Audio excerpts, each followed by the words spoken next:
Josias Pereira, nosso colunista, o tempo.com.br, também está aqui com a gente. Tudo bem, Josi? Tudo bem, Di, tudo bem com vocês aí também no estúdio, um abraço para vocês. Tava ouvindo aí a situação dos jogadores do Cruzeiro, né? Eu não lembro aqui, sinceramente, se o Rodriguinho ele já atuou como lateral no América, né? Já. Não sei se... Então, pode ser também uma opção aí pro Cruzeiro pensando, né, nessa possibilidade de reposição. Mas o Rodriguinho também não vem sendo nem utilizado, né? De forma tão regular assim, mas é uma opção, assim como vocês citaram aí o Romero e o Marquinhos, que para mim, inclusive até o Marquinhos poderia ser uma opção ainda mais condizente, e é outro atleta que também sumiu, né, dentro desse radar aí do Cruzeiro, né, de atacantes, né, a situação aí do Wanderson que chegou e o Marquinhos que vinha sendo utilizado acabou desaparecendo, vamos dizer assim. Quem sabe ele retorne nessa posição, porque Jonathan Jesus realmente fez uma partida muito abaixo e não é a posição, não tem como improvisar naquele setor ali. Ele tem que ser o zagueiro mesmo, inclusive tem que buscar outras opções. Mas é como o Léo citou, né, o cobertor curto, situações que o Cruzeiro, né, infelizmente tem que atravessar nessa temporada, né? O problema, é que o Cruzeiro não tem nenhum time titular, né? Já começa por aí. Na verdade, tem uma base que está tentando ser montada agora. Pois é. No aí início lá, depois de algum período...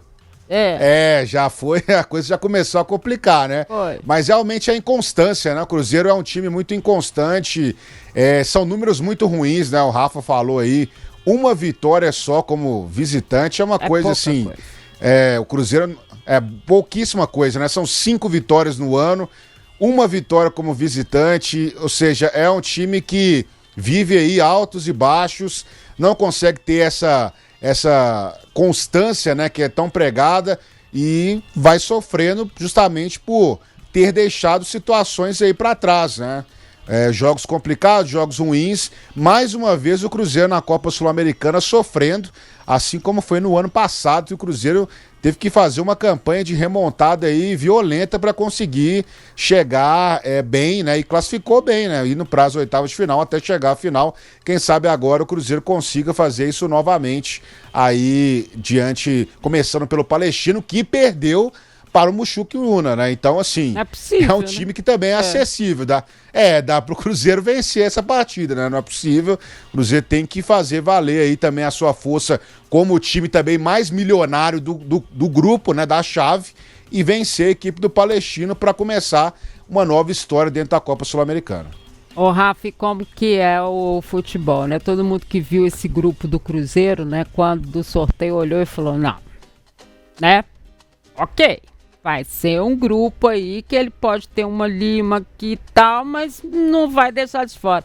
E não é que chegou numa situação de decisão diante do Palestino, né? Quer dizer, porque quando se olhou, se tinha uma outra ideia. Como que o futebol hoje, se você realmente não tem como ganhar jogo sem entrar em campo.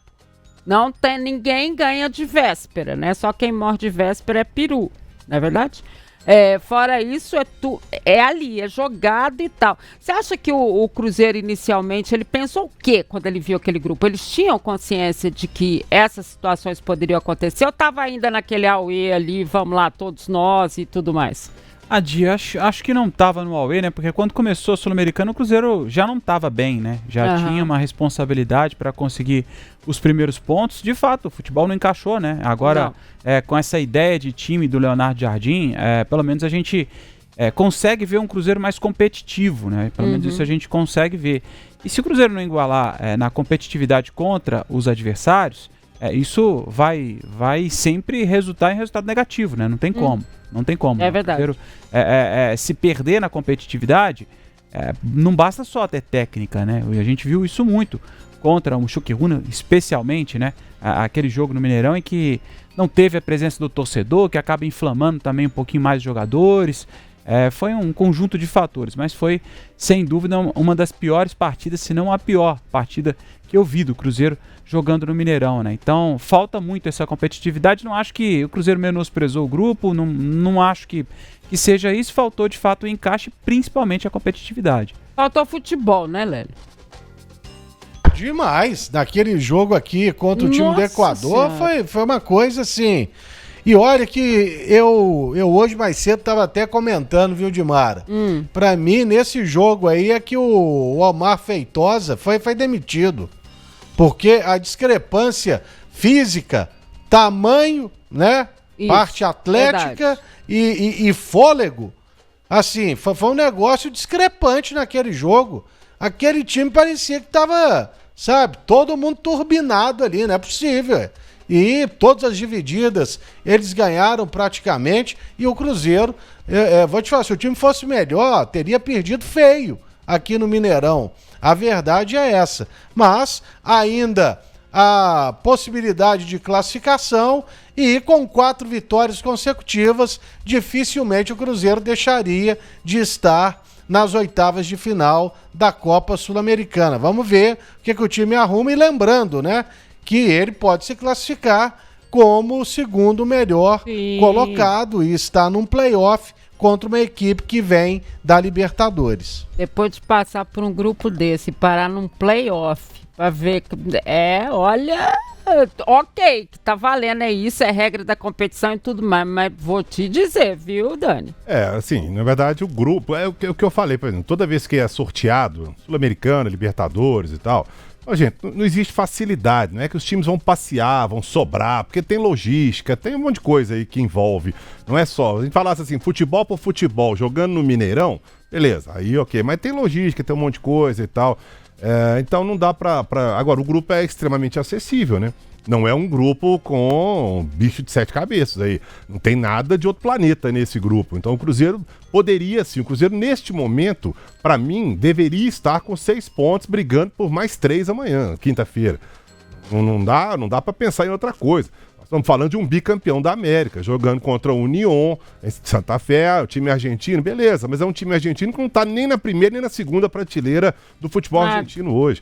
Contra o Mushuc Runa, que a gente não sabe nem falar o nome, ninguém nunca tinha ouvido falar do time. O Cruzeiro tomou um passeio desse time aqui no Mineirão.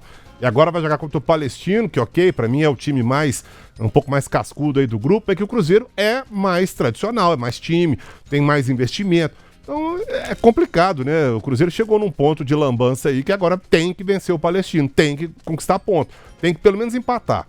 Perder pro Palestino, aí realmente a coisa já começa a ficar bem, bem complexa, viu? A Vanessa Rodrigues está perguntando aqui pelo youtube.com/otempo, youtube.com/@otempo esporte, está perguntando aqui, boa tarde para vocês aí. Será que se o Cruzeiro perder esses 2 jogos aí, será que o treinador balança? Eu acho que não. Acho que Léo Jardim não balança. Pedrinho gosta de Léo Jardim. Acho que não balança, não. Você acha aí, o maravilhoso e sensacional Josias? Bom, acho que não balança, né? Inclusive eu até via alguns comentários aí das pessoas quando o Cruzeiro enfrentou aquela crise, né, institucional, vamos dizer assim, nesse primeiro momento do Leonardo Jardim, várias críticas em relação ao que ele vinha falando, né, do elenco, o elenco do Cruzeiro que não tinha aquele equilíbrio e tal. Mas é um técnico que está prestigiado dentro da diretoria do Cruzeiro, né? Então acredito que não há esse risco de queda, a não ser que ele mesmo se sinta incapaz de levar este Cruzeiro às vitórias tão desejadas, né? Então acho que, pelo menos neste momento, ele já conseguiu ver uma luz, já conseguiu vislumbrar uma espinha dorsal de time. Agora é caminhar nisso e também definir o que será feito, né? Porque o Cruzeiro tem competições pela frente, né? Tem essa Copa Sul-Americana, tem a Copa do Brasil que já está batendo a porta e o Brasileirão, então tem que decidir como que o Cruzeiro vai rodar este elenco, porque o Cruzeiro está na luta para encontrar um time titular e agora vai ter que encontrar outras opções para fazer essa rodagem do elenco do Cruzeiro, porque vai ser importante neste momento e o Cruzeiro precisa dos resultados, porque os resultados do Cruzeiro são ruins até o momento. Não há escapatória para o time, né, Di? O Cruzeiro tem que vencer. tem que vencer. Vamos ver quem concorda com o Marcelo Nascimento aqui. Ele falou que não entende parte da torcida com essa história de volta do Dudu como titular. Ele não fez nada desde que retornou, fez umas boas jogadas, uns dribles, mais nada. Nos últimos 3 jogos ele fez nada. Gabigol foi melhor. Concorda com isso, Daniel Seabra? Não concordo, não. Pra mim, o Gabigol até hoje, desde o início do ano, inclusive, desde a contratação dele, falei isso aqui ontem. Eu tô esperando o Gabigol. Agora nós estamos vendo um Gabriel Barbosa aí que tá aí. Bateu meia dúzia de pênalti aí no Campeonato Mineiro. Nos outros jogos, pra mim, ele se mostra completamente perdido em campo. Você não sabe se ele vai ser centroavante, se ele vai cair pra uma ponta, pela outra, se ele vai armar, se ele vai lá pro meio. Tem hora que ele tá num lugar, tem hora que ele tá no outro. O Cruzeiro parece que não tem nem esquema que o Gabigol ali se encaixe. E o Dudu, o Cruzeiro, o Dudu também não mostrou lá nenhuma maravilha, não. Mas eu não teria tirado ele do time. Não, nessa sacudida aí, nessa chacoalhada aí que o Leonardo Jardim fez, eu acho que ok, eu concordo com ele, mas o Dudu acabou pagando pelo resto também. O Dudu acabou entrando aí no balaio e foi embora pro banco. Eu não teria tirado. Lélio Gustavo, Gabigol tá melhor que Dudu? Concorda com o Marcelo Nascimento aqui? Não. Por mais que eu ainda continue enxergando o Gabriel Barbosa como titular do Cruzeiro, melhor que o Dudu ele não tá, não. Com certeza. Dudu produziu muito mais do que ele. Só não fez os gols, né? Mas ele criou jogadas importantes para o Cruzeiro aí ao longo da temporada. Agora, acabou, como o Seabra disse, entrando nesse balaio aí e sobrando para ele. Ficar sentadinho no banco de reservas. Mas vamos ver, isso aí vai depender muito de o Leonardo Jardim conseguir uma nova maneira de jogar. Porque neste momento, ô Dimara, e a gente tá há muito tempo no futebol e sabe, a primeira coisa, quando o negócio não tá bom, você perde um jogo para aquele Muxuque Runa aqui, com o outro time tendo outras oportunidades de gol, o que você vai fazer? Dar um jeito na casinha. Lá atrás, defender a sua meta. E é isso que ele fez, e foi isso justamente que a gente cobrou antes do jogo lá no Morumbi. A gente falou aqui, ele tá passando desapercebido aí, mas tem que também se explicar. E, nesse primeiro momento, ele abriu mão da convicção que ele tem de jogar um pouco mais ofensivamente para colocar um time mais protegido, principalmente no meio de campo, com 3 volantes, Dimara. É verdade. E você, Rafa Nobre, concorda aqui com o Marcelo Nascimento? O Gabigol tá melhor do que o Dudu? Eu concordo em partes com ele. Eu acho que o Dudu, nos 3 últimos jogos, não mostrou absolutamente nada. Foi um dos jogadores que saiu do banco de reservas para não mostrar absolutamente nada no momento que ele tinha que mostrar, né? Mas, num contexto geral, acho que o Dudu é muito longe de ser o Dudu que a gente conheceu, mas principalmente no Campeonato Mineiro, no início da chegada do Jardim, a reta final do Fernando Diniz, ele mostrou futebol, sim. Ele mostrou futebol, ele mostrou alguma coisa, até surpreendendo muita gente. Acho que ele se for comparar o que mostrou aqui, em que pese os gols que fez o Gabigol, acho que o Dudu mostrou mais que o Gabigol. Também não teria, tô com o Seabra nessa, não teria tirado o Dudu naquele momento da equipe, apesar que o time precisava dessa mexida, né? Precisava dessas alterações, mas eu acho que o Dudu, num contexto geral, apresentou mais que o Gabigol. Deixa eu ver aqui, que mais que temos? Tem tanta gente perguntando, Fala. Estavam falando agora há pouco sobre o Leonardo Jardim, balança, não balança e tal. Gente, você é mais velho que andar pra frente no futebol brasileiro. Ele vai jogar quinta-feira contra o Palestino. Se ele perde pro Vasco no fim de semana, tô dizendo que eu concordo com isso, e eu não concordo. Mas o Pedrinho esteve aqui com a gente e falou, não vou mandar embora. Vai chegar uma hora que, se a coisa não acontecer, que o Pedrinho, a SAF, o Pelaipe, o Matos, quem quer que seja, não vão segurar essa pressão. Isso é fato. Vídeo que aconteceu com o Fernando Diniz. Pedrinho segurou, veio o jogo contra o Betim no Mineirão, o Mineirão inteiro, ei, Diniz, tal, suco de caju, tchau, Diniz e tal. Não segura a pressão. Então assim, vai cair, não vai cair? Não sei, eu não acho que seja o caso, não, e eu não concordo com isso. Mas se perde esses 2 jogos aí, balança, mas balança é muito, viu?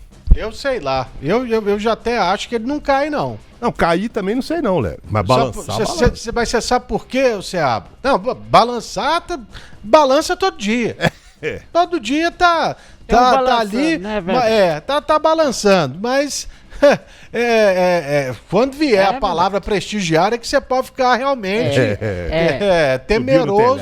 É o famoso subiu no telhado. Você sabe por que eu acho que ele não tá balançando, assim, de chegar e cair por causa dos dois próximos resultados? É que eu entendo que o Pedro Lourenço, ele deverá, né, emprestar aí alguns jogadores, negociar e trazer alguém que o Leonardo Jardim já tenha pedido para ele. Posições, dar sei lá, reconstruir, se bem que essa palavra a torcida do Cruzeiro não gosta, mas, sei lá, modificar o elenco. Foi montado há 4 meses, olha só, o futebol é muito doido. É muito doido. O Helenísio Guedes, pra gente encerrar, Josias, ele disse o seguinte: Mara, os jogadores são muito melindrosos. Aquela festa que apresentou os jogadores menos badalados e por último entrou de mão dadas o Pedrinho, aquilo não deu muito certo. Você lembra aquela festa do Mineirão lá, que apresentou os mais badalados, depois entrou os outros? Você acha que aquilo ali teve um quê de ciúme, ô Josias? Sim, eu lembro daquela festa, né? Até estive lá, o Rafa Nobre também esteve lá, todo mundo, né, acompanhou como que foi toda aquela situação envolvendo os jogadores. Inclusive, o Gabigol foi apresentado por último, né? Que foi a grande estrela do Cruzeiro para a temporada. Eu acho que ciúmes, acredito que não tenha sido a palavra, mas o problema é que jogou uma pressão também, né, muito grande aí para que fosse um super Cruzeiro, né? O início do ano foi isso, né? O super Cruzeiro está vindo aí, como você monta o super esquema o super time do Cruzeiro, qual que vai ser o esquema do Diniz, não sei o que e tal. Isso aí foi criando uma expectativa muito grande no torcedor de que seria um ano maravilhoso para o Cruzeiro, e as coisas no futebol é assim, né? No papel, muitas vezes não reflete o campo de jogo.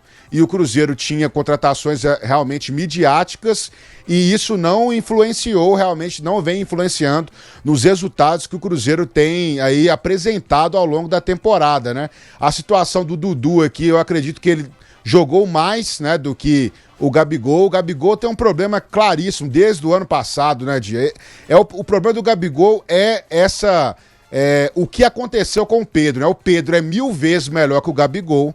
O Gabigol perdeu a posição de titular no Flamengo pro Pedro, né? O Pedro...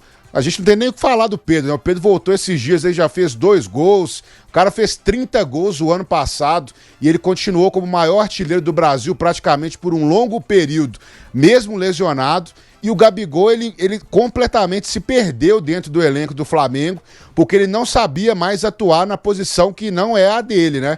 E aí o Tite colocou o Gabigol no banco, né? Eu lembro, já até falei isso aqui, que o Romário já disse pro Gabigol uma vez que ele tinha que se redescobrir dentro dessa função de camisa 9.